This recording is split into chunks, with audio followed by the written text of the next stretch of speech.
When was a time you put someone in their place? My coworker, Steve, did exactly this on one of our subcontractor jobs.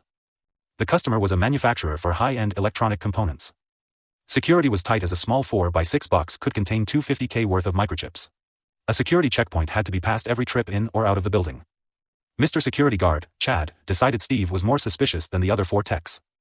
So every trip in or out, not only was Steve made to dump his entire contents of his backpack out on the table and go through it. Chad required Steve to show him the last 5 pictures taken on his phone to prove he wasn't stealing secrets. This is all fine, except Chad lets everyone else through without any sort of inspection. Steve is trying to stay positive, but obviously this is eating away at him. Wednesday comes along, Steve is overly scrutinized on our way in as usual. As we head to security at lunch, Steve says he has to go to the bathroom. He comes back out a few minutes later, absolutely giddy. Chad stops us on our way out and asks Steve to see his camera roll. Steve gladly hands the phone over. Chad is greeted by some very peculiarly angled shots of Steve's butthole.